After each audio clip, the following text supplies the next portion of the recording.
Melissa, how are you? I am good. Dionyse, did I say it correctly? Yes, you All did. right, good. And our special guest, Mr. Salaam Remi. Welcome to Trinidad and Tobago. How are you doing, sir? I'm great. I'm glad to be here. Great to have you. For those of you out there wondering, who is this person that Ezel is speaking to? I'll put it to you this way, for us music lovers. As I said to them a while ago, this gentleman is an award-winning, multi-platinum selling producer whose hands and mind has been involved in pretty much the soundtrack to many of our lives. If you grew up on the Fugees, artists like Nas, Mary J. Blige, Sade, Whitney Houston, Tony Braxton. Yo, guess where I'm going with this, right? Let's go again. Miguel, let's start from the early days for you, sir. Remixing tracks like Songboy Killin', Mega Banton. Yeah, Foundation thing, dealing with artists like Super Cat to start with. Yeah. Big up, Cat. Tell me something. Over 30 years in the business, Salaam, and you seem to me as you walked in, I could sense already, extremely humble and laid-back person. How have you been able over the years with your catalog of work to be as cool as you are, and to some, kind of like the guy in the shadows that a lot of people who are not, how should I say, in the background of the industry really know about. How you manage to just keep that vibe? Yeah? I think it's partially my personality, and then it's about the music. You know, when the music is good, it lasts a long time. Right. And it's never about me trying to overshadow the star. You know, right. The musician shouldn't take over the lead vocalist and the star. Let the star be the star. And I've been blessed to come across many different people who made an impact, and that wasn't just my doing, but I was happened to be a part of a lot of good people's story. Right. So, you know, for me, it's about just always keeping the focus on the music. Why am I here? Because the music is here. Right. Doing my due diligence, of course, knowing that you was going to be in studio with us today, looking at some interviews and reading some of the things that you spoke about, I read where you said that basically, you know, it was never about me, as you say. It was about me just basically helping the artists be as great as they want to be. For example, like the Fugees, some of their first tracks where you took songs, remixed it, and said, here's what, I think you should do this here, do that there, and then you let them find their own self. And, you know, so it's as if you were more of being more assisting than directing, if you understand where I'm coming from. I mean, it was some direction, but I guess it was more of in a mentorship aspect. Right. Some people want to say, I buy you every fish, and some people want to teach you to fish. And my aspect is always, you know, every artist is a producer in their own right. Yeah. They just have to find their voice and find what it is about them. And whether it was, you know, the Fugees or Miguel or Jasmine, different people, I helped them get their first hits, and then they understood what about this idea that maybe they were going to throw away that actually worked. And then they get a different perspective, and you know, there's a conversation that happens with that, but it also comes from a real place, so they're actually able to take it from me because they don't feel like I'm showboating on them. They feel like I'm just having a real conversation with them. Everybody has that thing where they don't want to listen to their parents, but they got that cool uncle or they got that cool cousin that kind of give them a good chat. Yeah, I'm that guy musically. I see what you're saying, and I guess that's why the MusicTT family has invited you to be here tomorrow for Feel the Beat. Melissa, tell us about it. I mean, I know it's about connecting with the young producers, artists, musicians out there in Trinidad and Tobago, because we have a melting pot of talent, which I'm pretty sure you're aware of. Because I know you're someone who you pay attention. This is what you do, so you know what's happening out there in the musical sphere. And tell us, what can people expect tomorrow when they attend Feel the Beat, Melissa? So tomorrow we're going to focus on the production element of it, which Salaam and First Class is going to touch on. All right, and then we're going to look at the commercialization and bridging in international territories, as well as IP, which Salaam is going to focus on as well again, as well as IP lawyer Anthony Vera. Okay, wonderful.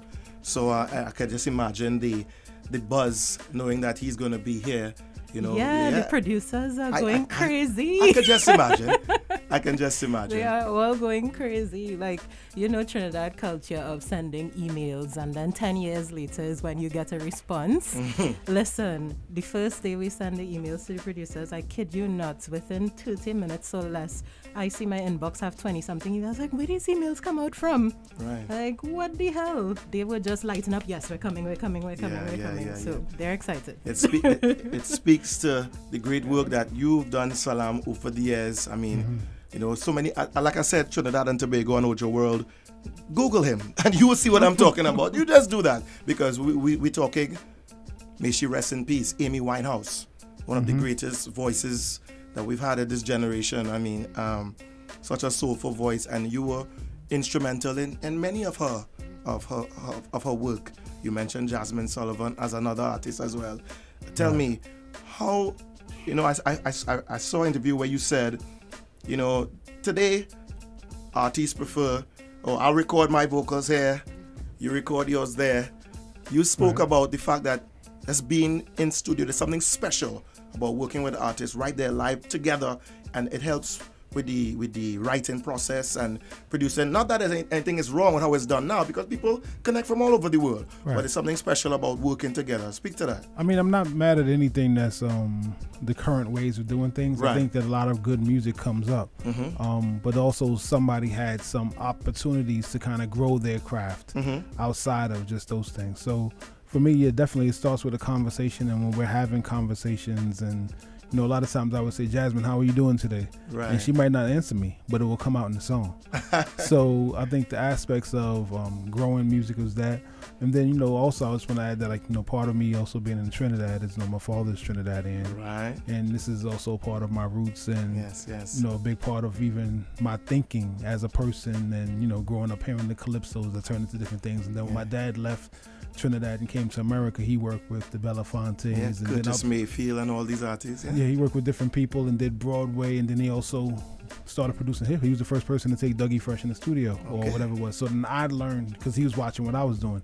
So, you know, understanding that not only can someone who's in Trinidad and Tobago actually go out and have a kid like me, they also can do something like I did, because I'm really just following his footsteps. Right. And, you know, from his Arima upbringing to being everywhere else, like, it's still me, you know. So I feel like this is also a conversation of giving back to part of my roots and distant cousins. Big respect to your father, Mr. Van Gibbs. Yes, exactly. Definitely. So it's all a big part of it. But, you know, it's all about the conversations. Sometimes Nas and I'll talk for all day, and then the recording process will be really quick, because we already talked about whatever was on our mind. The creation just came out of the conversation. Yeah, definitely. That's just your style and your way from back then, growing up in the 80s and the 90s to now, and seeing the transition of music. You've been A&R VP with Sony. Now you have your own label as well, putting out your own. How should I put it? Your own albums. My own albums, and culturally, see. I mean, doing A&R was great. I was able to sign Omi. Omi, you know, your cheerleader record, so that I was able to do really well overall. And then bands like Hiatus Coyote that are real Grammy nominated, different, or, you know, Mac Wiles, which was a television star that turned into doing different things. But also putting out my own albums, just I had a lot of music that I created with people. So it might have been something that just ended up on SoundCloud or YouTube but never happened, or came forward. And the last one that I put out, when I put out a set of music called Do It For The Culture, was Miguel's Come Through and Chill. Love that song. Which it was 2 years ago, but it's still playing now, like it's brand new. Correct. But it was, you know, that was an afternoon in the house with a conversation. Miguel didn't feel like working, and I tricked him into recording it. And then when he finally started recording, I'm like, he's like, what do I say? Tell the truth. And that's my thing with him, tell the truth. And he wanted to, you know, get back, and it's raining outside, so he just wrote what was going on in his mind into a song. And those songs last. You know? Wow. For those of you out there listening, those of you looking forward to tomorrow, be there early. You know, we start at 9 a.m., correct? Correct. Beside himself, I know you said first class, they're going to look at it from the law aspect as well, because we have to look at things like intellectual property. I mean, there's so many aspects of music entertainment, whereas it's so much more than just getting in a studio, recording a track and putting it out there. When we get into monetizing and making money and promoting yourself, and to reach on that international level, listening to this gentleman speak tomorrow, for those of you out there attending, will help so much. What can they expect added to his speech as well tomorrow? I guess it's going to be a one-on-one. meaning that you will obviously open the floor to many questions. I can just imagine. What else can people expect tomorrow?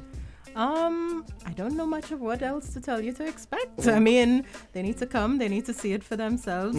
They need to sit down and come with open minds, be able to engage, come with your questions. Yes. You know, a lot of things that are burning and you haven't been able to get answered, you know, especially in terms of the commercialization aspect, because what we have realized, which is why solely we've brought this symposium to the forefront, is that the artists are making their stuff. They have concerts set up, they have tours set up, they go to iTunes and Spotify and YouTube, and that's it. And they have no idea what to do after that. I mean, they know what they want to do, but they don't know how to do it. Right. So, you know, we're really hoping that in fitting with MusicTT's mandate of business development and export activity, that this, you know, pushes in the exporting territory. Help our artists and our producers to get to that international level. You know, we're making strides, we're making headway.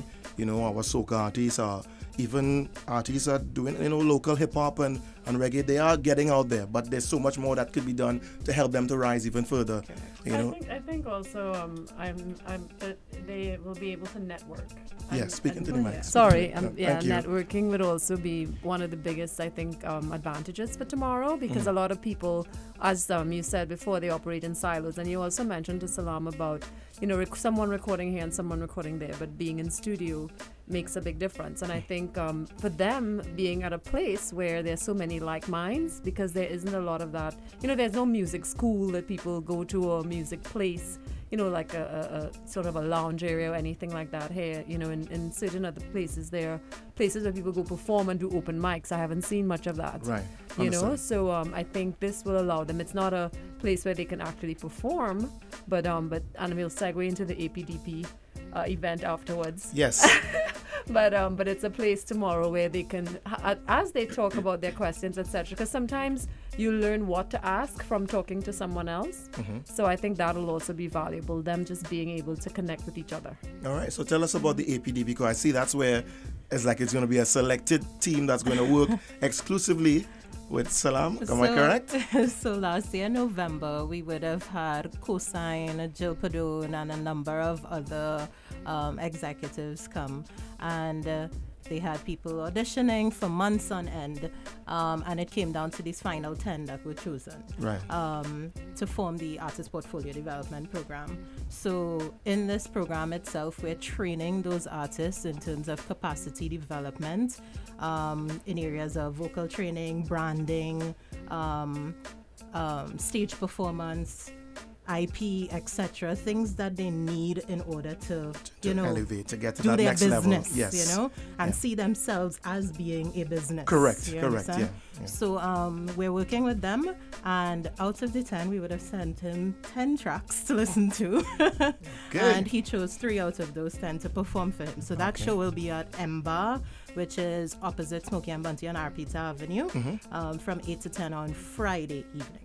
Friday evening, 8 to 10. So those girls are excited. They are like in full planning, swinging mode. Is that open to, how is that? It is open to the public? Yes, wonderful. Of course, attendees will get first preference. Yes, in of course. Yes, Yeah, but it is open to the general public. All right, so let's let people know exactly where they can get tickets for tomorrow to begin with, of course. Tomorrow, any NLCB outlet.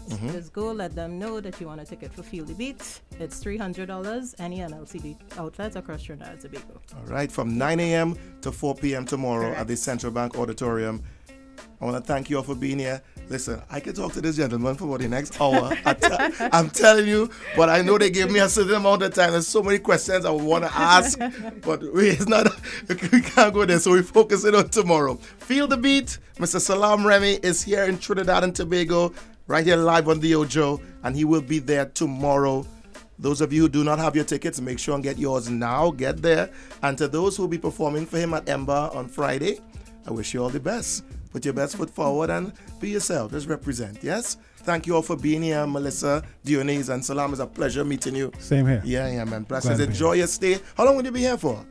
Only for a couple of days. Couple days? Carved out of the mixing schedule to just get here to dip back out. Right. Of course, work, I know. Exactly. It's just in and out. You make sure you man get some doubles and a roti. And belly full, I'm all right.